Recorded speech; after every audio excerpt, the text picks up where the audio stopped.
Hey everyone, welcome back to the Not Just Politics podcast. The following is a conversation with Dr. Chris Brussalis. He is the president of Point Park University. We sat down to talk about his journey to Point Park and his plans for the future of the university. He's a very busy guy, and he was able to sit down with us, gave us his time. I'm very grateful for him, and I appreciate his perspective. I hope you enjoy this episode. All right, are we ready? We're good? All right, Dr. Brussalis, thank you for joining us today. Yeah, thanks for having me. Can you give people just a little introduction to who you are and what you do? Sure. So I am the president of Point Park University, and I'm almost 1 year into this position. Prior to that, I was on the board of trustees at Point Park and the leadership of the board. And prior to that, my career, I was the longtime president and CEO of a national management consulting firm called the Hill Group, and then the later years chairman of that firm. And so you spent most of your time in the world of business. That's Yes. sort of been your main focus. So, and you do have your doctorate. Mm-hmm. And so where'd you study? Where'd you set up? Graduate school at University of Illinois and Northeastern University. Okay, Yeah. gotcha. And so, what's that been like? Because I've always known that there's a certain kind of personality that is good for business. And my brother has one of those personalities. My brother's like an entrepreneurial guy. Okay. He kind of has the business side of things figured out. I'm not so much like that. But what do you think are like the number one, like what are the top qualities in a person that would need to succeed in business? So let me maybe start by talking about my profession as a management consultant and then kind of talk about business overall. I think one of the most important characteristics or competencies in my profession is to have intellectual curiosity, to wonder about things, be inquisitive, ask questions. I think that's probably the most important skill because in my profession, it's about solving problems and facilitating change. And you don't have the ability to do that unless you have that kind of that learned behavior of being curious. And I think some of it's a little bit ingrained, but I think it's also pretty much a learned behavior. So that's professionally, that's very important. I think to be, and I was in business and I was an entrepreneur. I started my company, started other companies. I think that you have to be self-driven. You have to be have creativity, not satisfied with the status quo, and that kind of gets back to my career as well. It's all about taking organizations and making change, making positive change. Because if you settle for the status quo, any organization that just does the same thing, doesn't adapt to the changing needs of the marketplace and the environment, you're going to be out of business, right? Mm. And so I think those things are important in my career and also as a business person. And have you ever been a part of any hiring processes? Oh yeah. So is that you look for those things in? Oh yeah. So in my firm and now in the university, I'm a big fan and big proponent of behavioral interviewing. I think that an interview is an assessment tool to assess candidacy, and one of the tenets is that the best predictor of future behavior is past behavior. And so in order to understand past behavior, I use behavioral interviewing. And behavioral interviewing is the framework. It's you determine a set of competencies, behavioral competencies that are required for a certain position. And so based on those competencies. So if a competency is teamwork or playing well with others, right? Behavioral interviewing, you try to, it's called a STARS model. You try to get someone to talk about hey, tell me about a particular situation where you had to work in a team or you had to put a team together. What was that situation like? A, in the STARS model, what were the actions that you took? R, success, what were the results, what were the outcomes. And so, so a big proponent of using behavioral interviewing and really understanding for the particular position, what are the competencies required to be successful in that position. As someone who's very busy, I would imagine that your time is, obviously time is very valuable. And so what does kind of structuring your day look like? Do you have people that help you out with that kind of thing? Yeah. I know you have sort of scheduler, but can you sort of walk me through like a day in the life of you? Yeah, I have a scheduler. One of my assistants, her primary role is to schedule, which is very complicated, as you can imagine. Every minute of every day is orchestrated. Oh yeah, I think it has to. And so scheduling has also been very important part of, I think, my life, and I think I can attribute some of the successes I've had because I've been able to really manage and optimize my time well. So scheduling is very important. But the other thing is what I look at. I have meetings during the day, and then also things I have to get done. I am a big believer that if you have things you have to get done during the day, you have to schedule them into your day. So I used to do to-do lists, but I also schedule those in my calendar, and I'm very disciplined. I don't finish the day until I get through the calendar, and also I may not be the sharpest knife in the drawer, so I just follow the calendar and go from thing to thing, right. and I get things done. Then the other thing I do that I think is pretty important, before I go to bed at night, I take a look at my calendar, and I mentally go through the whole day. And I did this, and I learned this technique when I was in school, and I was an athlete. I was an athlete, competitive all through high school and college. And I used to think, okay, if I have a wrestling match the next day or a track meet or whatever, I would think about it, and I would think about who I was wrestling and what I was going to do, and then what happens. And the same thing with my schedule. I'd look at my schedule for the next day, kind of go through the day, and then what happens when you're sleeping, your brain is going through those scenarios subconsciously. So whether it's a wrestling match I'm preparing for, or it's my next day, which is I may have 12 activities in a day, your brain is going through that at night, if you think about it and you go through that before you go to bed. And then when you wake up the next morning, you're into it.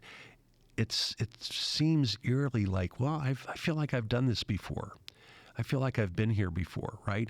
And that's because you've mentally kind of gone through the iterations and gone through the logistics in your mind, and so I think it sets you up to be successful, whether it's that wrestling match, whether it's track meet, or whether it's all the things you have to accomplish that day. So I do that, which I think has been really important. The other thing I do at the end of a week, I'm very disciplined about this. I look at my entire week, and I look at how I spent my time, and I look at how I allocated my time, and I try to determine, did the Pareto principle work in my favor or work against me? The Pareto principle, the 80-20 rule, right?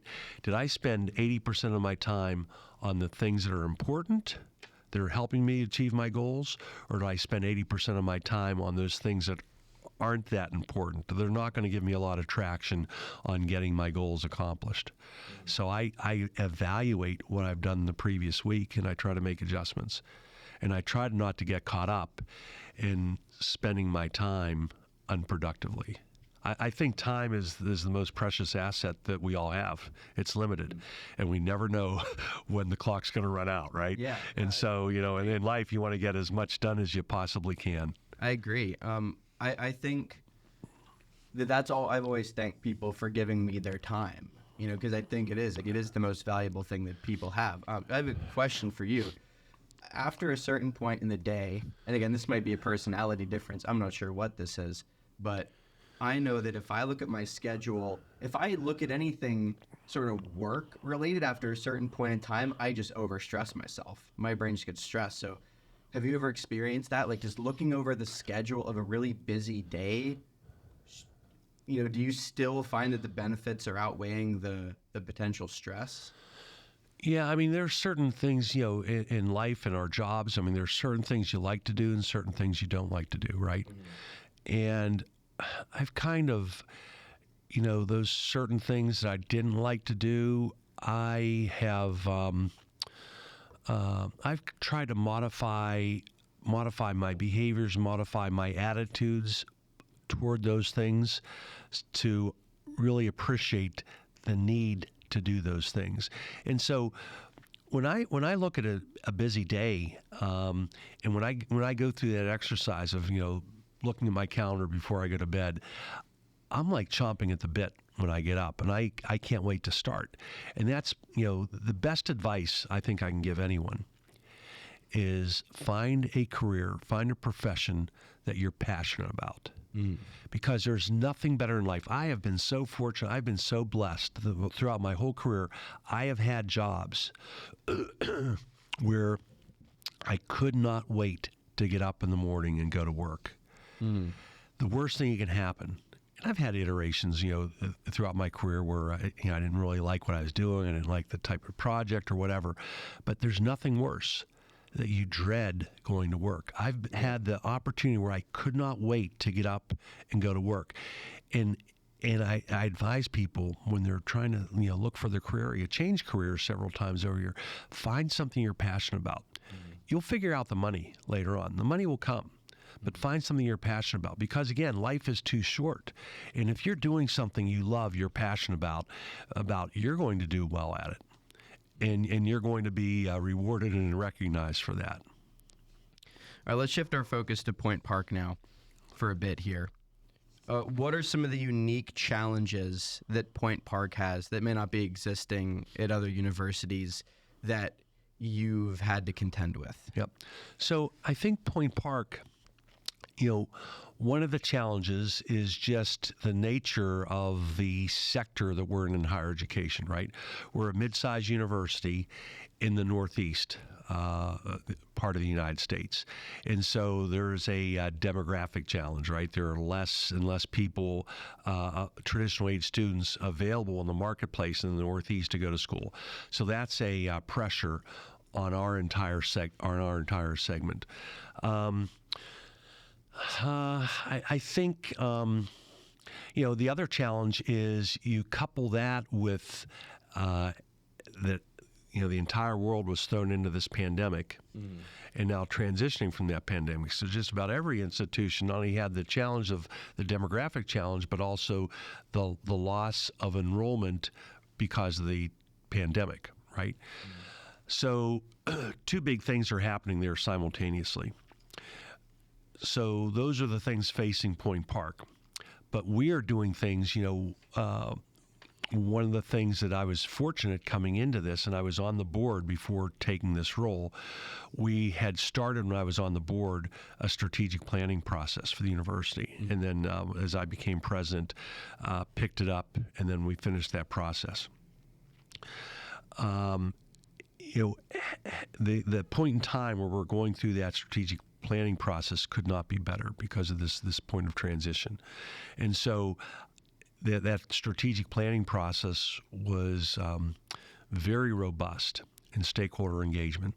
So one of the things that I think are critically important when you're working on a major initiative like a strategic plan, and I beat this into the heads of my graduate students, that I have this little equation that the effectiveness of any initiative, so the effectiveness of a strategic plan, for example, is the product of two variables: quality times acceptance. So my little equation, I sub E equals QA, the effectiveness of any initiative is a product of quality times acceptance.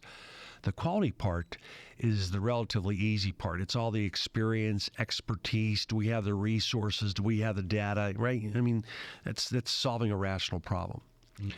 But it's multiplied by acceptance. You want to try to optimize both variables. And acceptance is buy-in. Do the people buy into it? Do the people going to be executing this thing on the lines? Do they buy into this? Because you can have a bunch of brainiacs at Point Park working on our strategic plan on a scale of 0 to 10. Well, let's give it a 10 because we've thought through everything. But if people don't buy into it, if the faculty don't buy into it, students don't buy into it, the board, funders don't buy into it, and you get a low number, or you get a zero, 10 times 0 equals 0 this year, right? So you need to try to optimize both of those variables. And I think the other thing about the importance of robust stakeholder engagement, there's this concept in the education literature called hermeneutics. And hermeneutics kind of speaks to this concept that oftentimes process that you use to get to some outcome is sometimes and oftentimes more valuable or just as valuable as the end product. So the fact that the process that you deploy, so we had a process over a year-long process for our strategic plan. That process in itself creates tremendous value, right? And that equation, I sub U equals QA, that forces you to think about, okay, what stakeholders do we need to engage to try to optimize the Q and the A? Okay, what stakeholders do we need to engage to make sure that we have the highest Q possible, the best quality possible, right? We need expertise from all these different constituencies. We need experience. We need resources to do this thing. But then it also forces you to think, okay, what stakeholders do we need to gain their acceptance so we can execute this thing, right? And quickly, who's a stakeholder? A stakeholder is anyone who could be impacted positively, negatively. A key constituent, someone that we need to have some engagement where they can add some value to the Q or add some value to the A. So in the university strategic planning process, that's the students, faculty, staff, the leadership, the administration, board of trustees, members of the community, corporate community, foundation community, government officials. So those are alumni. So those are all key stakeholders that we engaged as part of our strategic planning process for the university. And I want to get to more of the 2030 plan in a bit, but I want to go back to just the ins and outs of running a university. What's the what's it like striking a balance of the fact that in some respects it's a business, you're working with money coming in and you're having to pay people, so balancing that with also being an institution of higher education, how do you balance that? Yeah, it's an important balance. At my level, you have to be focused on the business. You have to be focused on the enterprise, and we have payroll to meet, right? We have cash flow to meet. We have long-term initiatives. I need to be thinking about not just tomorrow, but I need to be thinking about, okay, what's our play 10 years from now, 20 years from now? So there's those whole business challenges of running, and it's a very, very complex enterprise. I'd say higher education is much more complex than a lot of the organizations I've worked with in the private sector, because it's a highly regulated environment. You're running a business, you're running a not-for-profit corporation, but then you also have this other intrinsic that this is all about higher education. This is all about learning. This is all about the transfer of knowledge. This is all about the freedom of thought, freedom of expression, and so those higher value things. And so, so you're running a business, but you're also trying to elevate. This is all to hopefully enhance and create a better society. So you're doing these altruistic things as well, which is a very important part of it. And then it's the relationship building at my level. It's with the students, and so I need to be visible and be out with the students and go to student events and understand what the students need, understand their perspectives, and the same thing with the faculty and staff and with the alumni. And then with the greater community, I spend time with corporate leaders, with government leaders, particularly with how we are situated in downtown Pittsburgh. I think we're the largest or second largest property owner in the city of Pittsburgh. And we are a major driver. We're a major force. And as you know, as part of our strategic plan, we feel that we can be the catalyst, that this university can be the catalyst of Renaissance 3 in Pittsburgh and the Pittsburgh region. Can you now give the listeners of this program a breakdown of, what is the 2030 plan and why do you think we need it? Sure. So let me just talk planning in general. There's so much scientific literature in the value of planning. Organizations that plan versus those that don't plan outperform those that don't on just about every meaningful measure of performance. And the same thing with individuals as well. So there's a lot of value in planning. It's very, very important. With our strategic plan, we set some stakes in the ground, some foundational things that we have a mission, we have a vision, we have values. Our mission, our purpose is we're all about inspiring imagination and creativity through experiential learning. That's our differentiator. That's what we do differently, and that's what we think we do better than a lot of institutions. It's all about inspiring imagination and creativity through experiential learning, all to enhance society. That's what our purpose is, and that's the why question. That answers the question of why we exist, why Point Park. Our vision is we want to be one of the most dynamic urban universities in America.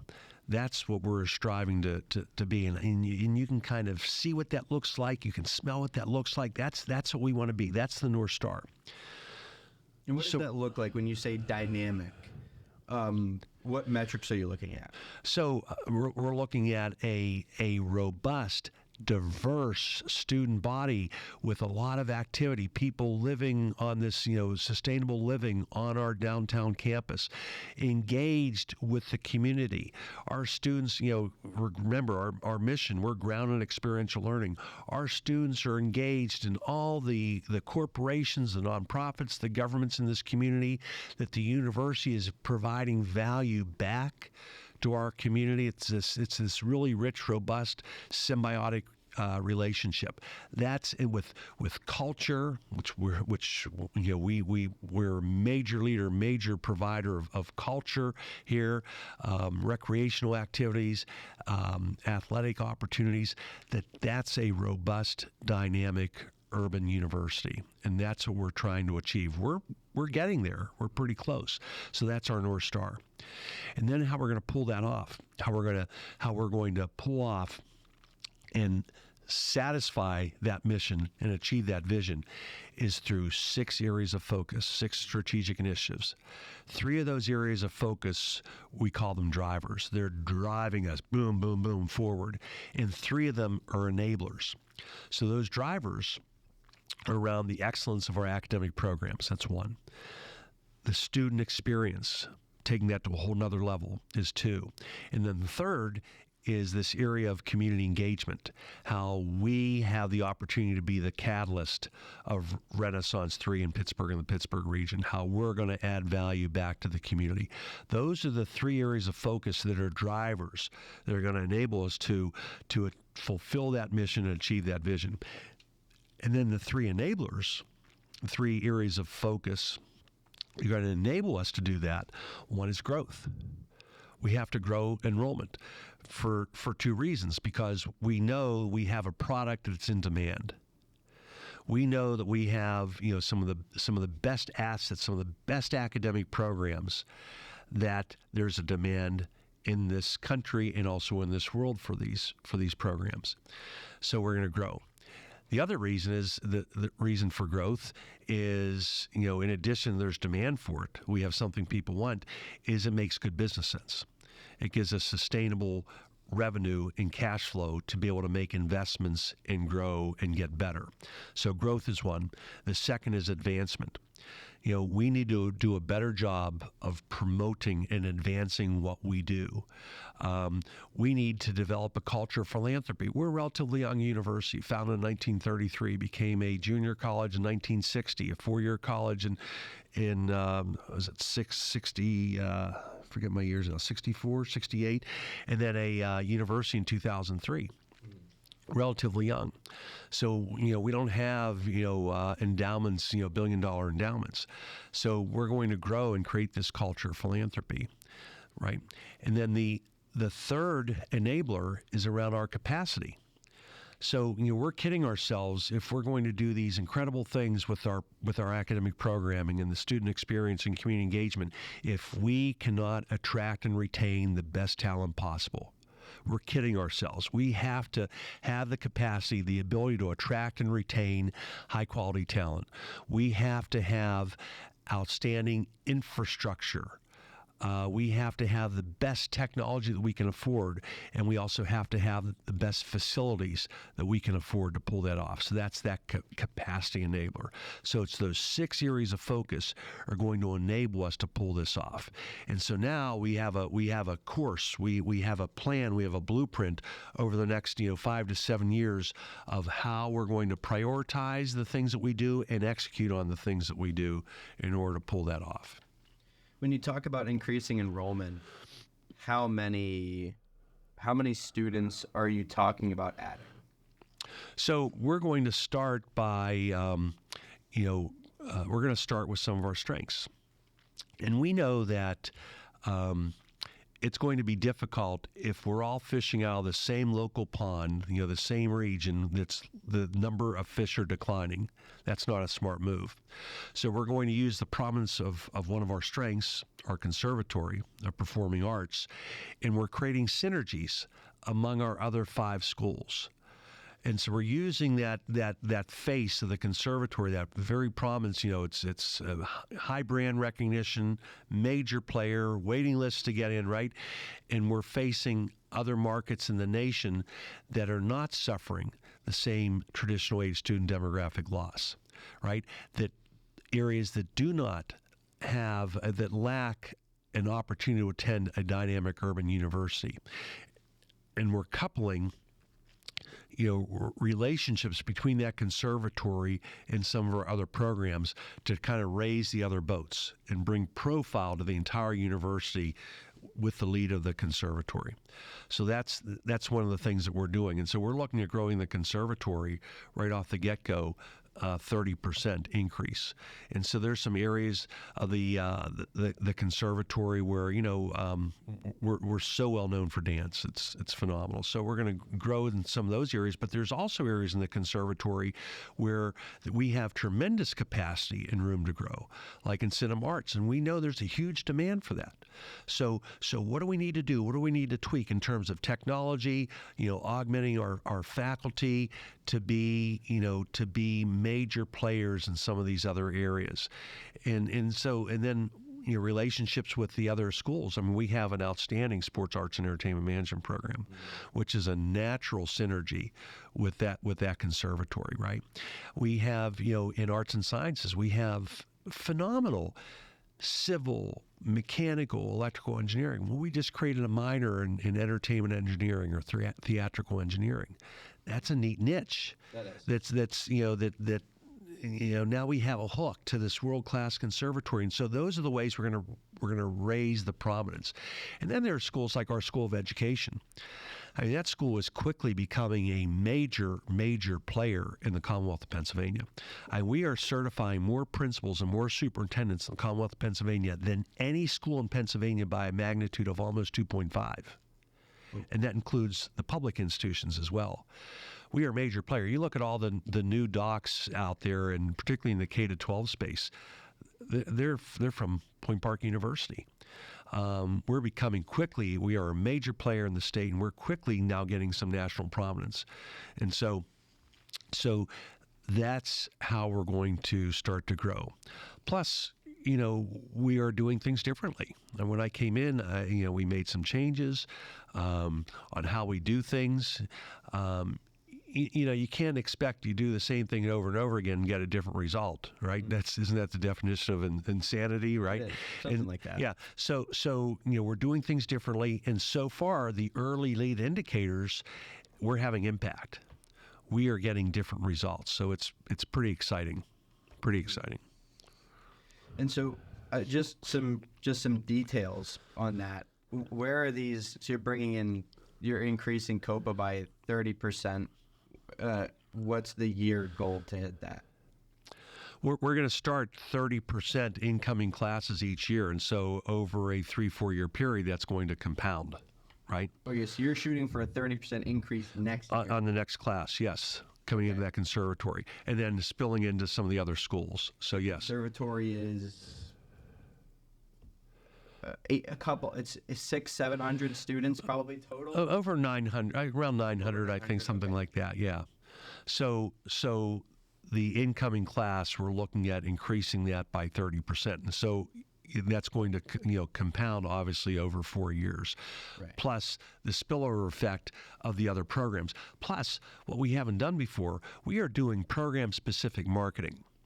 We're specifically marketing some of these programs that we've never done before. Oh, I know. Right? And we are seeing results. We are seeing different results. Yeah. I was on the front of the There you go. podcast ads. All right. My face all over LinkedIn. Yeah. We have an opportunity to really put a stake in the ground as we're going to run the game in arts, entertainment technology, and media. Here's the opportunity of being the downtown university. It's my belief, it's several of ours belief that, in the post-pandemic world, unfortunately, the office workers aren't going to come back in droves. We're seeing that, right? I believe that downtowns are going to transition and become centers of arts and entertainment and recreation. And guess what the coincidence is? That's what we do. That's what we're strong in, right? Yeah. And even if you look at all the other schools, we all have complements. We can all support that. You need business people to pull that off, right? Right. You need people in the arts and sciences to pull that off. You need creative people to pull that off. And so that's our positioning. That we, as the downtown university, with our assets and our strengths, we're perfectly positioned to be the catalyst of transforming a major metropolitan area, a major urban center. And I think we can be the model for the world of what we're able to pull off here in Pittsburgh. Mm-hmm. Now, this is a rumor. This is a rumor that I heard on this show, and from other places too. And I don't. So I'm just asking you this. I was told that the COPA increase is going to happen. I heard that there was not a plan to hire any new faculty. Oh, we've already been hiring faculty. Already been hiring faculty. Yeah, okay. yeah. Okay. That sounded crazy. I had to lay that to rest. Okay. Yeah. And also in some other areas as well. And we've been hiring. Yeah. Yeah. Okay. Are there currently any plans to address the student food concerns on campus? Yeah, I think a lot of these, at least this is what I've learned coming in, I think a lot of these concerns were concerns years ago that keep resurfacing, from years ago. And my understanding is, they have been addressed. I eat in the dining halls. Yeah. Several meals a week. And I find the food great. I think, I've eaten a lot of, dining halls, institutional food, health. I did a lot of healthcare and higher ed throughout my career. And I think we have one of the best, the best food services, best dining facilities out there. We made improvements to the dining facility, over this past summer, but I think the food is. I find it to be very, very good and good variety, and we're constantly getting feedback from students and trying to make improvements. Now, it's chicken and egg thing too. You need to have demand, so we're trying to draw more traffic into the dining hall, because the more volume we have coming in the dining hall is more revenue, which gives you more opportunity to increase hours, more opportunity to provide more value. If you have low volume, it's a business. You just can't you can't afford to do it. So we're trying to create more value, but we're also trying to enhance quality. So the market is attracted to the to the product, and so we're constantly looking at things. But I see some of these things that keep popping up, and I'm told this was from 4 years ago, and it just keeps, or 6 years ago, and it just keeps resurfacing as a problem. I've certain complaints about Gotcha. and I find out oh no, this isn't recent. This actually happened in here, President Brussalis. Here's the documentation. Here's this photo. This was 7 years ago, and it just keeps.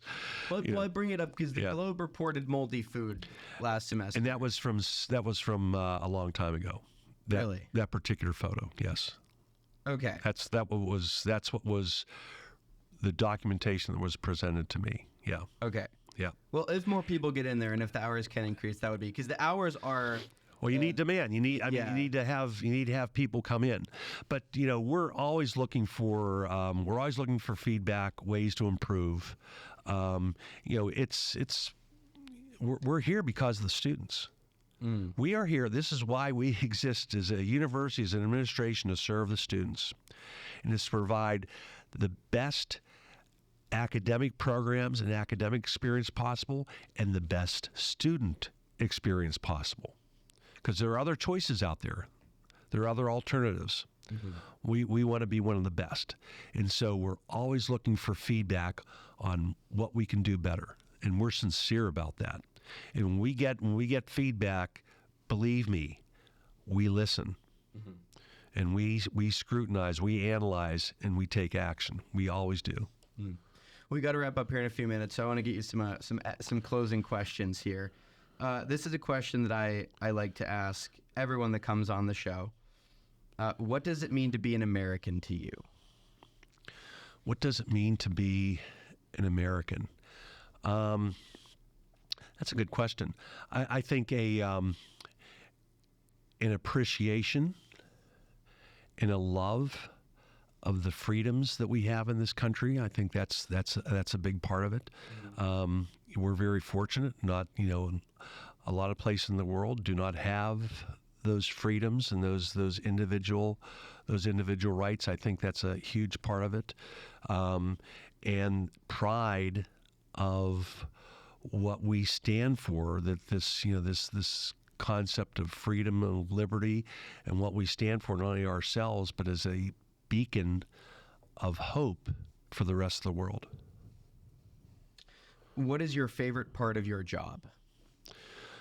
Favorite part of my job is working with students. Favorite part of my job is when I go to events and when I have time in between meetings. And if I have 5 minutes between meetings, I'm on campus. I'm going to Point Perk and getting my glass of iced tea and just giving me an opportunity to bump in and talk to students. That is the best part of my day, for sure. What advice do you have for young people that want to get into positions of leadership or higher education? I think that, going to college, having an opportunity to go to school, to continue your education is an outstanding opportunity to get involved and develop your leadership skills.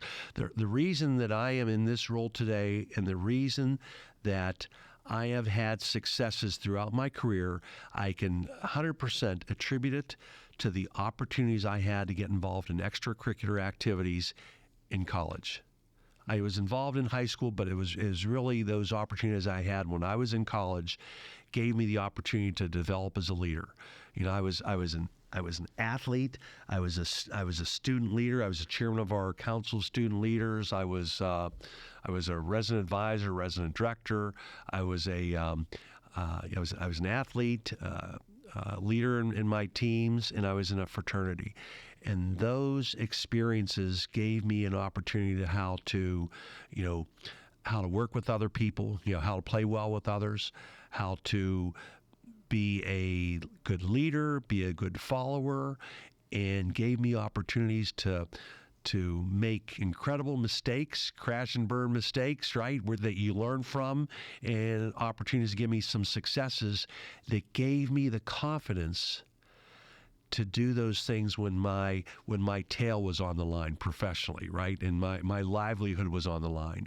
I had the confidence and I had the experience to make some tough decisions only because I had the opportunity to learn and gain the confidence from when I was in college and had these opportunities in these extracurricular activities. I think getting involved in extracurricular activities is so critically important. Just in my opinion, just as important as as fulfilling the academic mission. And you are You're married. You have kids? Yes. So Yeah. Another one I like to ask men that come on the show is who are fathers is that what has that taught you, being a dad? Oh my gosh. It's taught me to stop and smell the roses. Yeah, I was an older dad, right? And being an older dad, man, it's being older, I was kind of through the rat race and focused on myself and building my career. But man, I stop and smell the roses, and I appreciate the heck out of my kids and what they're doing. And there's an advantage to being older with that. Now the disadvantage, I may never see my grandchildren. Right. Yeah. I mean, that is right. That's a little bit of a trade-off. But it's taught me the importance of being a good role model for my kids. That I seriously have to walk the talk 24/7 because they're always looking at you, right? And it's really taught me how to be patient. I think there's an advantage of being an older father. You're a little more seasoned, a little more laid back, and a little more patient. But there's nothing greater. It's a blessing. And I have them all over. I have a 22-year-old who's just finishing up graduate school, who was actually one of my grad students last semester at Carnegie Mellon, so that was cool. And then I have a 10-year-old daughter, 8-year-old son, and 6-year-old daughter. So they're going to keep me young. They are. They are. What gives you hope for the future? I look at our students at Point Park, and I'm just blown away at the talent, the dedication, the passion that they have, and the intelligence that they have, and that they really care, and that gives me so much hope about the future. It gives me so much hope. Because I'm in the fourth quarter, right? I'm in the fourth quarter. Oh no! So you got more time. I have a little more time. Hopefully it's early fourth quarter. I'm in the fourth quarter. The friend of the show, I have a friend at Penn, Jeremiah Cartwright, says we're all going to live to be 200. I'm like, I don't know about that. But I don't know if I want to go that long, but yeah, that's what I told him. I was like, I'm good. I'm good with 95 or something.